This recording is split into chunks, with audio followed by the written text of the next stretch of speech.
Talk WMS. Hi, everybody. I'm Bob Bowman, Editor-in-Chief of Supply Chain Brain. Welcome to this presentation highlighting the 2025 Gartner Magic Quadrant findings and market analysis for warehouse management systems, presented by Made4Net. Quick reminder, there will be an audience question and answer session at the end of this presentation. Audience members are encouraged to submit their questions at any time during the presentation by clicking on that Q&A icon at the bottom of your screen. So Gartner has long been recognized as a leading expert in the supply chain technology marketplace. Today, we're going to discuss two recently published Gartner reports: the Magic Quadrant for Warehouse Management Systems and the companion report, the Critical Capabilities for Warehouse Management Systems. Analyzing the data in both reports is important for WMS buyers because together you get a more complete picture. The Magic Quadrant highlights the vendors, whereas the Critical Capabilities report provides a deep dive into the actual capabilities of the WMS solutions across a range of warehouse complexities. So Gartner published the 2025 Gartner Magic Quadrant for Warehouse Management Systems on May 2nd. It evaluated more than 80 WMS providers, but only 17 met the documented inclusion criteria and were ultimately recognized. 3 providers were dropped from last year, and no new vendors have been added. So a few things stand out. Let's run through them. Today's WMS buyers are looking for solutions that can do much more than manage inventory and fulfill orders. As labor shortages persist, organizations are also turning to automation to fill the gaps and need WMS solutions that can seamlessly integrate with a wide range of automation technologies. Buyers are placing greater emphasis on usability, adaptability, and flexibility to ensure systems can evolve with business needs. And finally, many of the vendors are continuing to build out new use cases for various forms of AI, artificial intelligence, notably most recently generative AI, Gen AI, and Vision AI. So with that, I want to introduce our speakers for today. Greg Utter is Senior Managing Director with Alpine Supply Chain Solutions. Greg has more than 30 years of experience driving value through innovative warehouse and fulfillment solutions. He has deep expertise in WMS, labor management, supply chain planning, and analytics, with a proven track record of delivering results for Fortune 500 companies across diverse industries. Howard Turner is Director of Supply Chain Systems at St. Onge. He has more than 25 years of experience designing, optimizing, and implementing warehouse and distribution solutions for leading global brands. At St. Onge, Howard leads complex supply chain execution system software selection and implementation projects. And Amit Levy is Executive Vice President of Sales and Strategy at Made4Net, a global leader in supply chain execution and warehouse management systems. With over 20 years of experience in logistics technology, Amit offers deep insights into evolving fulfillment models, automation, and data-driven decision-making. Welcome, all of you. Great to have you all here. Thank you very much for being here. Welcome, audience, as well. With that, I'd like to begin the panel discussion portion of this presentation by posing a number of questions to our distinguished panel, starting with this one. So Gartner points out that there is near functional parity for basic core WMS functions among the WMS funders vendors. What should WMS buyers be paying attention to in their evaluation process? Greg, let me start with you. Well, thanks. Yeah, if you wanted to look at the top right, for instance, of the Gartner Magic Quadrant, I would say that all those vendors can do all the basic blocking and tackling. What you really want to look for when you're evaluating it is defining what your company's unique requirements are. Every company has a half a dozen or more very unique requirements to make sure that their business runs the way it should be. So identify those up front and then pose those unique requirements to the vendors during your selection process. Howard, what's your take on that?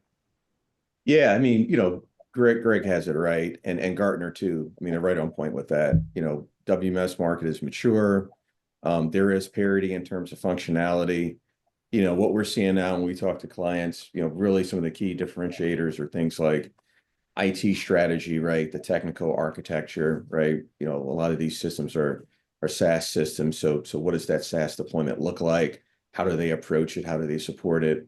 And you'll be surprised, things like culture fit, right, which is more of a soft factor, can be a differentiator when determining which system to select, as well as things like pricing structure, right, how easy it is to train, use, and how well thought out the implementation plan is. SaaS supply chain as a service. Thank you for that. Okay, so as a companion report to the Magic Quadrant, well, let me ask you this first, actually. Volatility in the supply chain marketplace is a given for the foreseeable future. How does the right WMS provide the flexibility to adapt as needs change? Howard? Yeah, I mean, so the WMS is really like a core foundational, system, right? And we think about a supply chain as broader than just the distribution center, right? It goes outside of the four walls. It has to do with your vendors, your suppliers, your customers. Has to do with data coming from a lot of different systems within your organization, a lot of ERP systems. But that the WMS is really at the heart of it.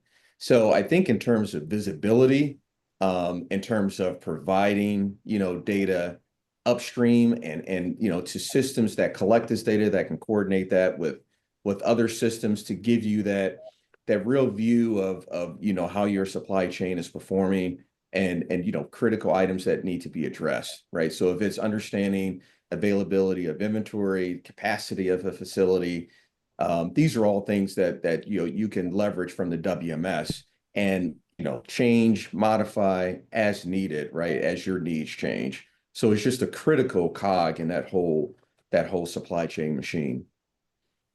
Greg, we're talking flexibility. What's your take?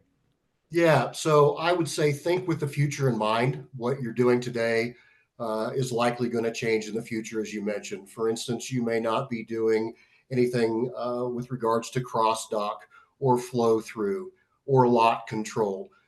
Governance changes, supply chain changes. So when you're building that initial draft of your requirements, your RFP, however you want to put it together, keep in mind that future state and make sure that whatever vendor that you're going to go with has the capability to make that work in that future state design. Absolutely essential. Okay. So, as a companion report to the Magic Quadrant, the critical capabilities for warehouse management systems report provides a deeper dive into the key capabilities that companies should pay attention to when evaluating warehouse management systems. Here's what the report says. I'm quoting now. Our assessment is based on 11 key differentiating product capabilities evaluated across 5 major use cases of warehouse and distribution center operational needs based on warehouse complexity. End quote. Now, in the report, each WMS solution is evaluated across these 11 critical capabilities. You're seeing them right here on the screen. And WMS solutions are then evaluated based on warehouse use cases, also known as warehouse complexity. So let's unpack a few of these capabilities that we're looking at today. Can you pick 2 capabilities and explain how you recommend that customers evaluate these in a WMS analysis? Greg. Golly, that's a long list. I've got more than two, but I'll just pick on the two key ones in my mind. The first one is integration, and I know most people on this call have heard the term, it's the long pole in the tent, and it is. So think ahead on your integration technologies, understand whether you've got an integration tool that's going to be leveraged as you grow into the supply chain market. Make sure that it's compatible with material handling, robotics, whatever your future state looks like. That would be number one. Number two would be usability. I like to use the term follow the bouncing ball. So envision your workers out on the distribution center. And I'd like to say when you're doing your design, count the clicks, count the scans to make sure that you're not spending too much time getting from point A to point Z. So spend the time to make sure that it's configured correctly and you're not clicking too much and you're not scanning too much. Howard, Yeah. pick 2 for us, would you? Pick two. Okay. Well, I hate to give you the consultant answer, but it depends, right?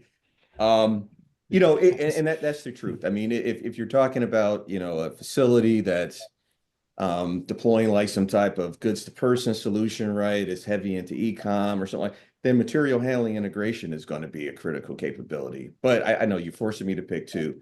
So the two, I'm going to pick are, functionality, core functionality, I believe was up there. Can't overstate that. We like to guide our clients through a process of listing out their functionality and identifying what's critical, what's, business critical, what's must have versus what's nice to have. So it's really just going back and making sure as you're defining those, as Greg stated perfectly, those future state requirements, you're making sure, right, this system you're evaluating on how well it can hit those critical pieces, things that are core, to your business. So that'll be one. I think another one that's can be sometime overlooked, especially, because this ties into change management. It's just ease of use, right? It's the system intuitive, right? Do I need to sit and memorize a whole set of very specific functions, or is it something that I can pick up and learn, and grasp similar to the way you can pick up an iPhone, right? And immediately understand the interface and how to use it. So I think that's important when it comes to training, when it comes to onboarding, when it comes to effectiveness of the solution. It's just, that ease of use, I think, is a critical capability as well. Over to you, Meet. Two capabilities. Yeah, you're making this hard because I'm going to choose Sorry. one of the two is going to be just echoing what Greg and Howard said, and that is simplicity and usability. In my opinion, customers are, and this is experience that I see with most of our customers. They're looking for simplicity, ease of use within the operation when they use the system, right? This pertains to, like Greg said, fewer clicks, easy navigation, minimizing data entry into the system. That all leads into a time to value. Remember, people on the floor, all they want to do is be efficient, get those orders out. So ease of use is key. The second one is a little bit different from what my colleague said, and that is adaptability and scalability. I think the ability to pivot quickly is no longer an option. That's mandatory. Whether it's responding to new customers' requirements, onboarding automation, simply just using labor constraints. Customers want a WMS that can be flexible. Systems that are built today on adaptability platforms, with low-code configuration tools, which is something that's becoming more often, templated workflows allow customers who basically use those systems to make changes without waiting too long for developing, without being dependent on the vendor. This is especially important in today's dynamic supply chain landscape. I think that all, again, leads back to faster time and lower cost to value. So those would be my two picks.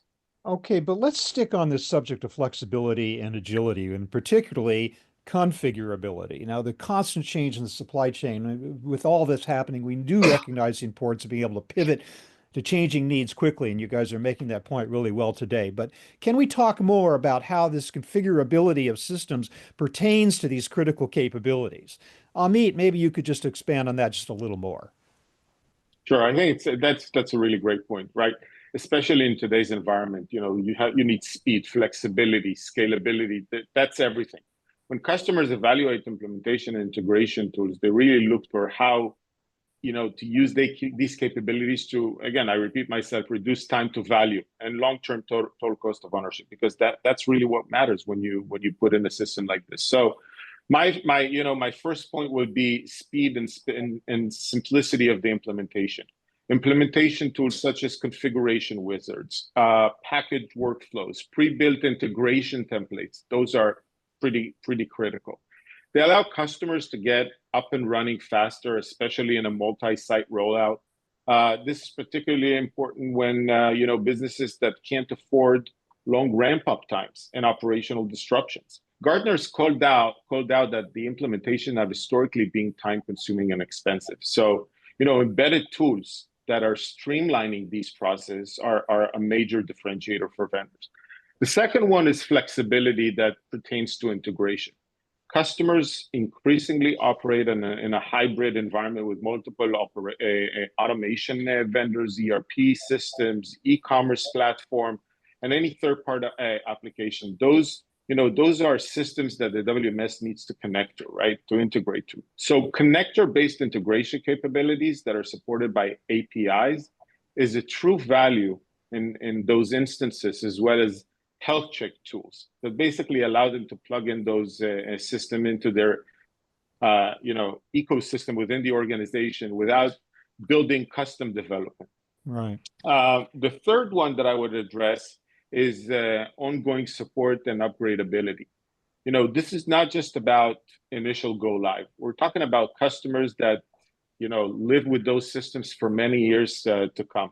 So customers need to measure the value of how easy it is to maintain those upgrades and of the system along the year, right, in the long term. Tools that support version control, configuration, rollouts of multiple sites in the future, and obviously testing. These are all valuable assets that help customers in the long run. I think just to summarize, and I know this was a long answer, ultimately customers see implementation and integration tools not just as a technical feature, but as a strategic enabler. Okay. They're what allows the benefit and the overall ROI. Okay, well, let's hear from Greg on this issue of configurability. What more do you have to say about that to us, Greg? Sure. So very common. The good news is it's highly configurable. The bad news is it's highly configurable. So you have to really keep an eye on what the real unique requirements are for your business, and it will change from business to business. So just keep that in mind. Stay laser focused on what is going to make your business run. And then I'd like to talk about the 3 W's: WMS, WES, and WCS. And I've seen the convergence of those 3 acronyms into one toolbox from a lot of vendors. So be very clear on what your current state looks like and what your future state looks like, and the need for either one of the 3 W's if it exists within one solution, or if you have to go out to different providers in order to meet the needs of your current supply chain and your future supply chain. Warehouse Execution System, WES, Warehouse Control System, WCS. Thank you for that. And isn't it interesting how, to an outsider in this world, every warehouse looks the same? How little they know about the need for the individual capabilities of each facility. Okay, so in the Critical Capabilities Report, Gartner evaluates the key capabilities across 5 major use cases based on warehouse complexity. Let's go through these 5 levels really quickly. Level 1, very basic WMS and inventory management functions. Level 2 is basic WMS with multi-location inventory storage for simple operations, getting more complicated now. Level 3, more complex, requiring capabilities that intelligently and automatically direct work with a focus on improving physical warehouse execution processes. Level 4, the emphasis shifts to automating, improving, and enhancing processes by adding value-added or so-called extended decision support capabilities. And finally, level 5, whereas the previous levels focused on primarily people-driven processes, level 5 shifts to extensive use of material handling automation systems. Okay, so with that in mind, it sounds like Gartner's telling people to evaluate WMS solutions not just by feature, but by fit to the business and operations. Again, we just keep harping on this and the importance of this. How do WMS buyers use this information to align WMS solutions with their business goals? Amit? Yeah, that is a key takeaway from this year's Critical Capabilities report. Gartner is clearly signaling, Bob, that WMS buyers should move beyond feature checklist and instead focus on how well the solution fits their business model, right? Operational complexity and future growth. From what I see, buyers are increasingly using Gartner's model, level 1 through level 5, which you just presented, as somewhat of a lens to evaluate a fit. They're asking, does this WMS support my current needs, and can it scale with me so I can grow on my business, but also automate some of the processes. What's powerful about the critical capabilities framework is that it helps buyers map their priorities to the right capabilities. So as an example, level 2 or level 3 operation might prioritize adaptability and usability, looking for a system that's easy to configure, quickly to deploy. But then on the flip side, level 4 or 5 operation with high automation and multi-site orchestration, will focus more on integration to robotics support and advanced analytics. So, most of the vendors today cover the basic features of core WMS, and some of them even cover advanced and extended features, right? I think most of them do. Ultimately, it's about the strategic alignment. The best WMS isn't the one that has the most feature. It's the one that helps you execute the strategy with confidence. That's how I would look at it. Yeah. Howard, aligning with business goals. Talk about that. Yeah, I think I'm still seeing, what you guys have touched upon, when we deal with our clients. I think, in my opinion, at least, buyers still predominantly view this information, the Gartner reports, the Magic Quadrant reports, as a ranking. And we do counsel, right, that really to view it as a fit to business, requirements, operational needs, rather than a ranking. So it's not just whoever's in the, top right-hand quadrant is automatically the best WMS, right? I think that's the wrong way to look at it. All these vendors that are on that list, all these systems that are on the list are, some of the best out there and capable. And I think there's a use case, for each of them.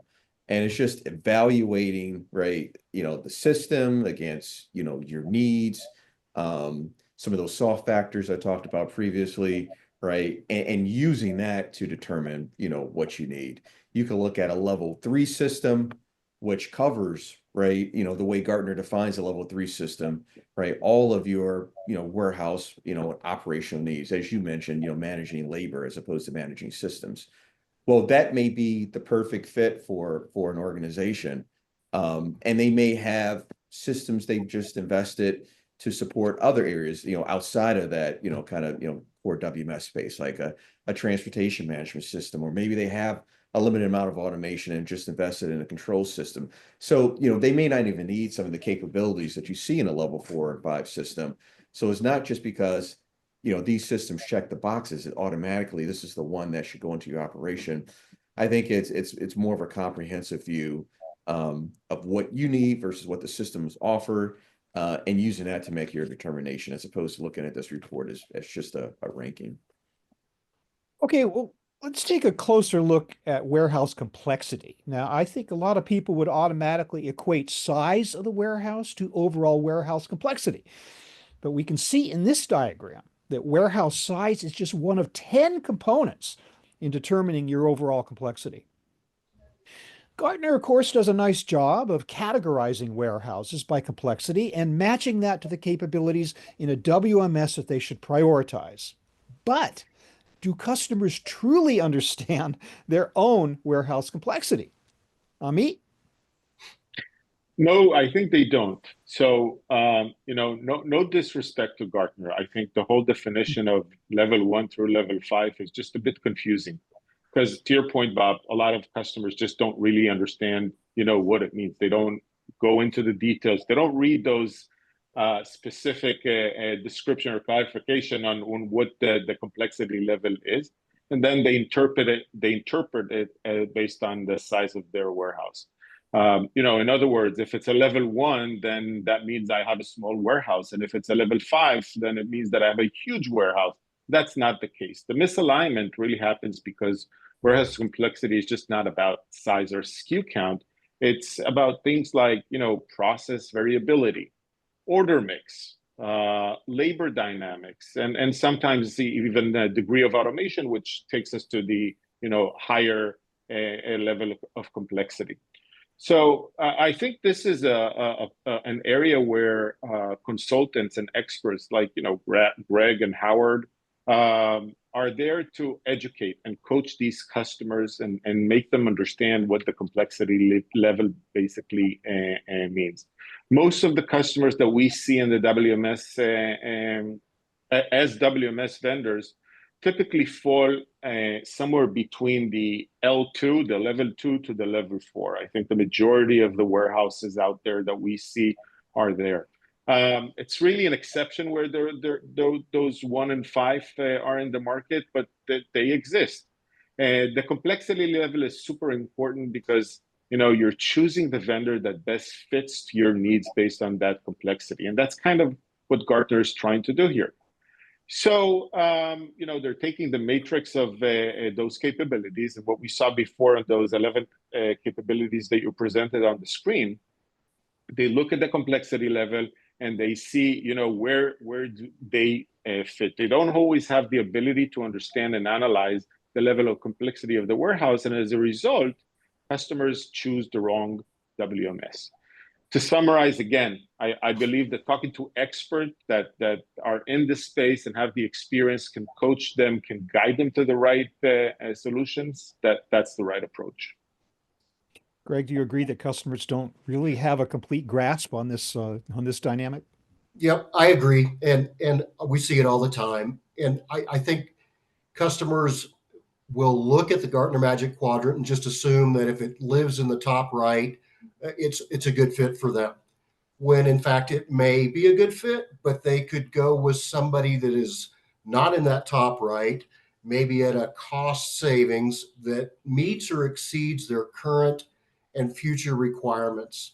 And then keep in mind also, as that level of complexity gets higher, we'll just call it a level 5, and material handling equipment is part of your infrastructure that's making a lot of decisions, less reliant on the WMS and more reliant on the WCS, the warehouse control systems. So just keeping those things in mind as that complexity arises. And again, size doesn't matter. I was in a 1.5 million square foot distribution center a few weeks ago, and it was a pallets in, pallets out. A month ago, I was in a 50,000 square foot pharmaceutical facility, highly complex, meaning they had a lot of material handling. They have to capture all these different lot control numbers to meet FDA requirements. So size doesn't matter. Most don't understand the 1 through 5. It's up to us as a consultant in the back of a rafting guide, telling them when to paddle right, when to paddle left, so they make it through the rapids unscathed. Pick the right one for the business. Thanks for driving that point home. Interesting to note, though, that Made for Net's Warehouse Expert is the only WMS to maintain a score above 3.0 across all 5 warehouse use cases. So why is consistent performance across varied environments such a strong selling point in today's market? Amit? Yeah, Bob, it's a good point. So, first of all, I think, WMS is a strategic and pretty big investment, right? For any organization that the distribution is the core and the heart of their business. So selecting a WMS or buying a WMS is not like buying a car every few years and then looking to change it to a new model. Customers want a solution that will be there for the long run. My experience is that it's a minimum of 10 or more years of a runway, and you want a solution that can grow with you. You want a solution that can adapt to your ever-changing operations. So that is why this is a great observation, and it really gets down to the heart of what makes Made for Net system stand out. Being the only WMS to maintain a score above 3, to your point, across all use cases is not just a statistics, right? It's a reflection of real world versatility. In today's market, I think supply chains are under constant pressure to adapt. Businesses are expanding. They're going into new channels, onboarding automation, different type of fulfillment distribution channels, and basically managing an increased complexity of their fulfillment operation. That means that they need a WMS that can perform just as well in a high volume operation, highly automated DC, as well as it does in a smaller operation or a regional facility. What customers value about Made for Net is that they don't have to compromise and they don't have to buy multiple systems. When you look at solutions that are out there, there are ones that specialize in those small facilities, or they're limited to the number of users.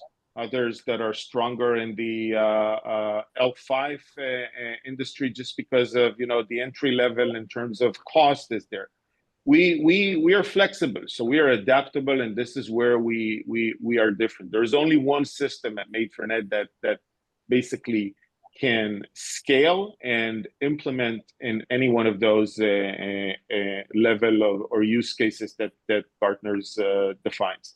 So whether the customer is running a level 1 operation, which is very, very basic, and just focusing on basic pick, pack, ship, or a level 5 facility with robotics and advanced orchestration, we have consistent functionality, usability, and integration flexibility that is all running on a single platform, highly scalable, and that's what makes us different. Okay, so let's talk robotics. Intralogistics smart robotics support is called out as a key capability. And coming out of ProMat, it's very clear now that robotics and automation are no longer emerging trends. They're quickly becoming the norm in warehouses and DCs.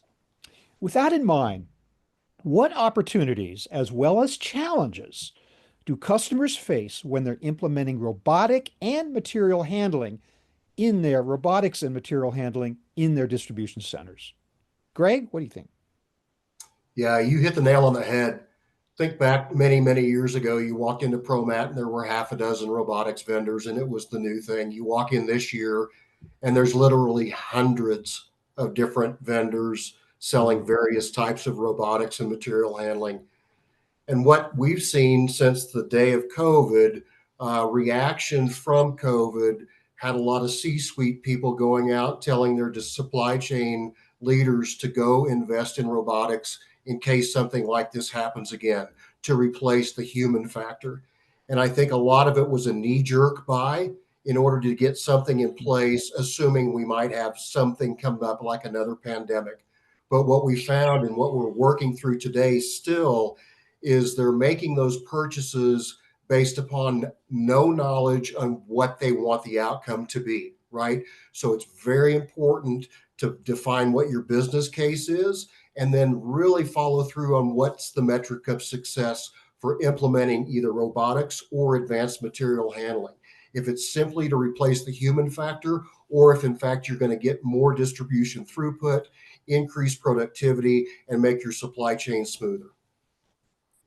Robots are the epitome of the shiny thing, aren't they? They're just so dazzling and so exciting. Yep. Really got to think of this stuff. Howard, opportunities and challenges when it comes to robotics and material handling. What do you have to say on that? Well, I mean, yeah, Bob, I mean, integration always is going to be a key challenge. We're talking about, you have a warehouse management system. We talked about a warehouse execution system or a control system, right? We talked about how these systems can overlap in terms of functionality. So clearly defining swim lanes where, each system will operate, which functionality they will provide, and how they communicate with each other, I think is key. But, even to expand on that when it comes to robotics and, like some of the points that Greg just raised, when I started doing this a long time ago, right, when we looked at warehouse automation, we often tried to justify it by, maybe a space savings or labor savings. And that has just been upended, right, by COVID, by, right, that, growth in e-commerce orders. So, now what we counsel our clients is to look at when they're looking at robotics, it's just to understand it's not a magic elixir. And if you walk around ProMat, it in a lot of cases is being pushed that way, right, to solve all your problems. But really focus in on use cases, right? And by use cases, I mean, where does it make sense, in your operation? And as Greg mentioned, what are you trying to achieve? So if it is, because it's not a solution, right? It's a tool, right? If it's a e-commerce operation and you're trying to effectively pick those single line orders or 2-line orders, and you're looking at a goods to person solution, it's the goods to person process that's really the solution, and the robotics enables that. So our recommendation is focus in on use cases. If you're just dipping your toe in automation, maybe start out very limited, very defined. Don't go invest in a whole fleet of autonomous mobile robots, the AMRs, day one. Let's, get a few in place. Let's work through all our integration issues. Let's understand how these systems are going to work together. And then let's validate that we're getting the expected results, right? And now we can do a broader rollout, and we also have a better idea of how the integration should work. Not to mention the future is not necessarily an across-the-board presence of lights-out warehouses where no people are there at all. These have to be decisions made on a case-by-case basis. Not yet. Okay, so in today's fast-paced, unpredictable logistics world, the decision to invest in a new WMS can feel like a high-stakes gamble. Economic turbulence, internal uncertainty, and widespread misconceptions about implementation, as we've discussed today, make it easy for companies to press pause, even when they know they need to move forward. So here's the big question. What are the costs of delaying a WMS decision? And how can companies overcome hesitation? Greg, this one for you.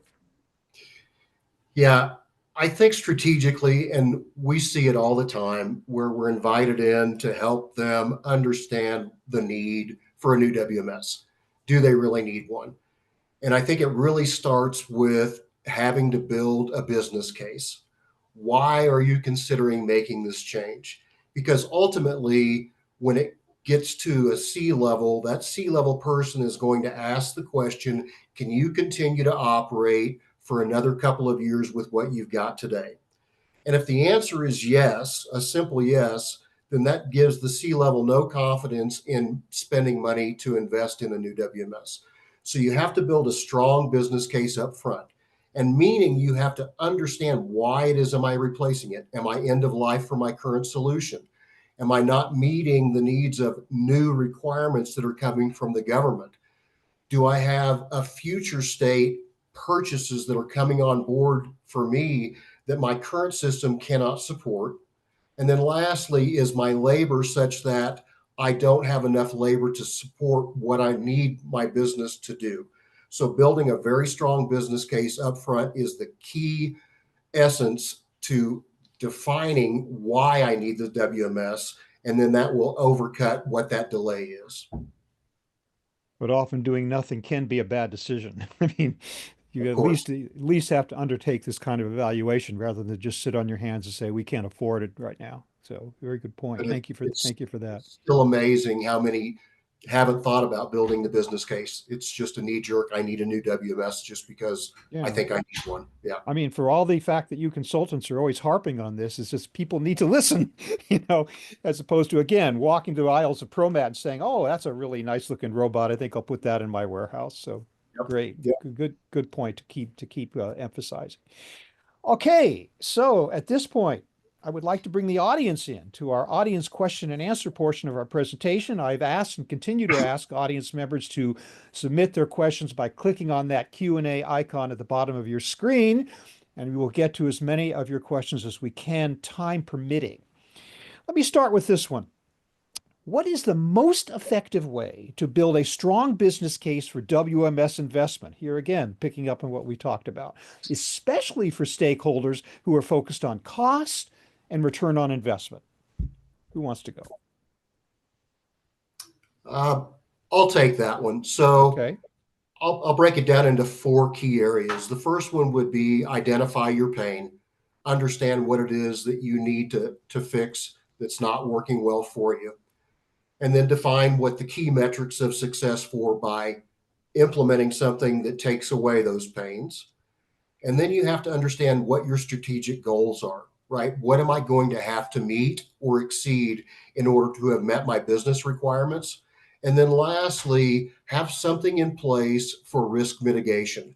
What happens if something doesn't go right, if the stars don't align? Because we all know there is a happy path and then there's a non-happy path. Most often, the non-happy path is what occurs initially during, for instance, an implementation. So those 4 key areas, I think, is what should be focused on.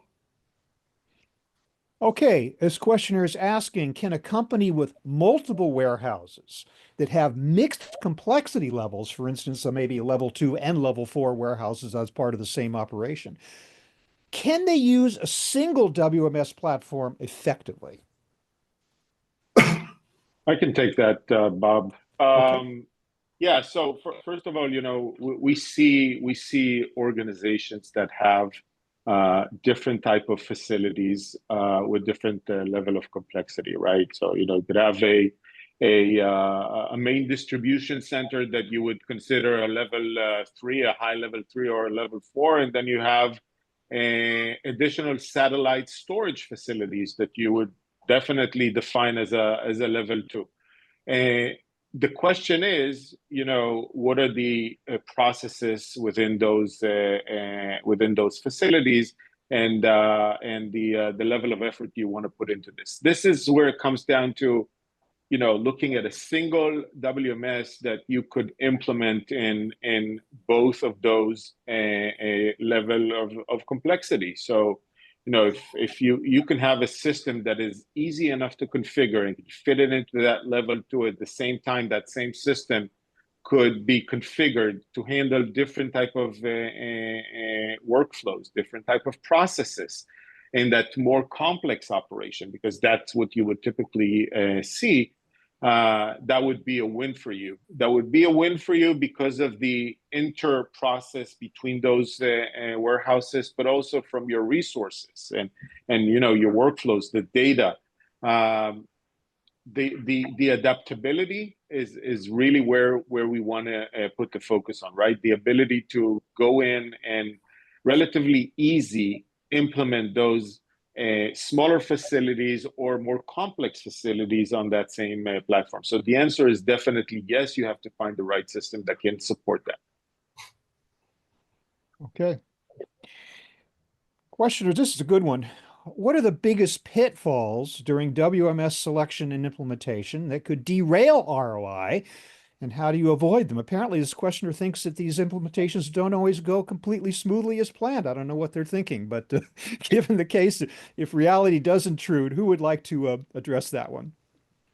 Bob, I'll take that one. Okay. You're right. These are rare occurrences, right, where an implementation does not go exactly according to plan. But in the few times that I've seen this occur, right, there are, I mean, there are several reasons, right, but there are a couple that I see repeated, and I'm sure Greg and Amit may have, some other examples, but from my perspective, it's over designing a system, right? So losing sight of your core functionality needs. This is attempting to try to solve every, corner case, that situation that occurred back in 2002 that, really shut you down for a while. You never want that to occur again. So this is looking at incorporating functionality to manage operations outside of the four walls. Why would a WMS ever be doing that? So it's really over designing a system would be one.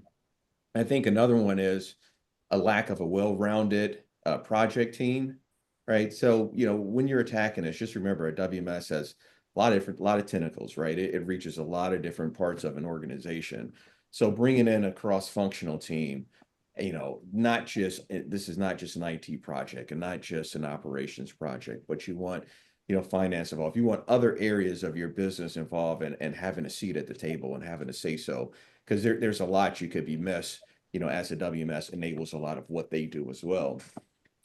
Next one would be poor design, like your design session, your design workshop. It normally occurs at the very beginning of a project, of an implementation. Not, executing that, as needed. So a poor design workshop. So like I said, this is the initial steps, likely the most critical, right? This is really where you lay the foundation for the system definition. So not having a well thought out workshop, exactly what you want the system to do, how it should work, and validating the vendor, how they're going to design a solution, is another area. And the last one that comes to mind would just be setting unrealistic goals, right? Of course it's going to fail if you set unrealistic goals. If you expect 100% productivity on day one, it's going to fail. I mean, experience tells us that, you're going to be less productive, initially right after go live, right? Before you kind of start to quickly ramp up and realize all those expected productivity gains. So properly setting goals would be that's the last one that comes to mind for me. I'm going to add one thing to that, and I think we see this all the time. Have your client build out a very detailed RACI matrix, and that's responsible, accountable, consulted, and informed. And they're going to find out very quickly that they probably don't have enough people to fill all those seats for the requirements that are going to be needed. So build that RACI out so they understand the time commitments and the level of commitment, and that goes hand in hand with what Howard was saying.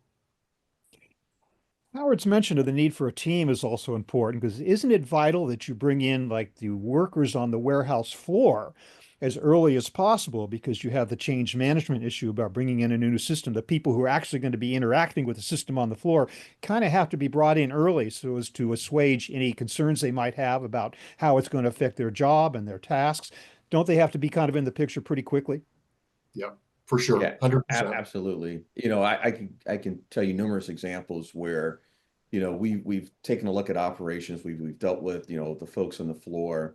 They have, they'll describe their operations, and we go and we parrot that back to leadership, and there's a total disconnect. Like, yeah, I didn't realize we've been doing that. And in fact, right outside that door out of this conference room in the warehouse, they've been doing it like that for the last couple of years.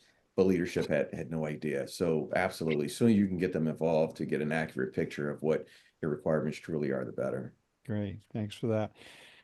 Okay, so the questioner says for companies not yet investing fully in robotics, what should we look for in a WMS to future-proof for eventual automation? I'll take that one, Bob. So it's a great question, and I actually extend the question to not only robotics, but any type of automation, right?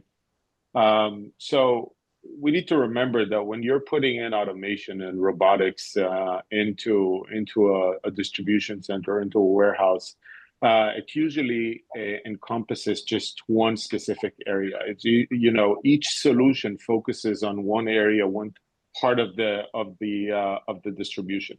So the important part here is to look at the overall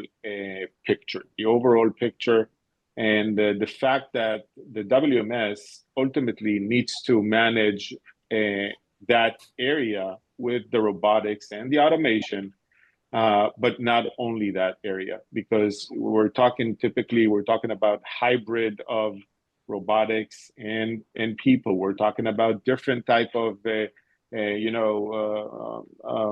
Gartner uses a term, if I'm not mistaken, that's called the multi-agent orchestration. You need to be able to manage those specific solutions in an efficient way. Usually the systems that come along with the robotic system are the ones that optimize their performance, optimize their execution on the floor. But when you go one level up, you have many of those, and you need to know as a WMS how to orchestrate all these different type of components, be able to align, adjust, prioritize, and interleave tasks between potentially different type of automation. So the bottom line is that you need to be able to configure your WMS to adjust to different type of automation solutions, deploy those business rules in a way that they can be configurable and adaptable to the future automation that you would potentially bring into the organization. Interesting question here. How does a consultant help with the WMS selection process? Well, I think we've got some people who are qualified to talk about that without being too promotional about it. Who wants to talk about just what is the role of a consultant in WMS selection? Yeah, Bob, if I could take that one. I think the first step is clearly identifying, right, future state operations. And I'll go back to something I said about, automation, and I'll say it applies to a WMS as well, right? Right. The software, again, is not the solution, right? It's a tool to enable, right, these benefits you expect, a very powerful tool, right? So it's identifying the future state operations, those best practices, and not just any best practice, but those that apply to you, right? Some type of batch picking process or cluster picking process is the best practice, but it also depends on your order profile, right? It needs to fit that for it to make sense for your and the items you ship for your operations. So it's identifying that future state design based on best practices, based on your specific needs, first thing, right? And then now we get into the WMS selection process. And now it's, okay, now let's document all those future state requirements versus documenting, current processes. You can't just drop a WMS on top of what you're doing today, right? You're just going to enable yourself to do these bad things faster and more efficiently, right? So you want to, again, keep and focus on the future state. And then, we like to, I think a consultant can leverage their experience, working with various vendors as well as market research to identify a vendor pool for a competitive bid process. We always recommend a competitive bid process. And and a consultant can go through and manage that process as well. Again, leveraging their experience, with the vendor community to evaluate bid responses, right? Do an apples to apples comparison, shortlist vendors, the whole process, whether it's, setting up vendor demos and structured scripted demos, as well as supporting and managing the process to go visit reference sites, right? I think what you really gain, if I can just put it in a nutshell, from a consultant, from an experienced consultant that has done this, is not rocket science, right? But typically, for most of our clients, this is a once in a career type of deal, right? We're looking at a WMS, we're going to implement a WMS. Whereas for consultants, for us, this is something that we're doing multiple times a year, right? So again, leverage that experience that they have, that insight that they have to help you go throughout this selection process. Okay, we got a question here requires a pretty quick answer. I want to make sure we stay on time. And it is this: what is the average timeline for a WMS project? I'll take that. Wow. Huge question. I guess the easy answer would be 6 to 12 months, but don't keep that in mind. What you really have to look at is what is your desired end state and how long do you think it should take to get there? This is a 10 to 15-year decision. So take the time that it's needed in order to implement it effectively. 3 to 4 months to select a vendor, 6 to 12 months to implement it. Great, thank you. Okay, so unfortunately, we are just about out of time. This has been a great discussion. I wish we had more time to do it. And any questions that the audience had that did not get answered today, I'm sure that our experts would be only too happy to answer them offline. But time for just one final question. I'm going to direct it to all three of you. Here it is. If you could change just one thing about how most companies approach WMS selection or implementation, something that would instantly improve outcomes, what would it be, and why aren't more companies doing it? Start with you, Howard. Yeah, if I could change one thing, it would be for companies to select and implement a solution, strictly based on utilizing that system as designed to best meet their requirements. Again, this could be a once in a career type of opportunity. So sometimes our clients are eager for the solution and they may feel like this is their only, opportunity to address every pain point in the operation. So going back to what I said about over designing the system, let's avoid that. Let's resist the temptation to incorporate functionality outside of the four walls. Let's avoid trying to solve every corner scenario that occurs once every couple of years. And really doing that is truly harder than it seems. Greg, what do you think? Yeah, so plan for a very detailed design session, blueprint session, where you're talking about configurability from A to Z. And anything that comes out of that deviates from the base solution needs to be documented, an ROI put behind it, and approval from governance at the highest level within the company before you ask the vendor to change the solution. Amit, last word to you. Yeah, I'd love for customers to come more prepared to the selection process and knowing what their pain points are. Focus on achieving those goals as part of their selection process. Customers, as you talk to vendors, make sure that you identify how those systems can adapt to address not only your current specific needs, but also to support your future growth and expansion.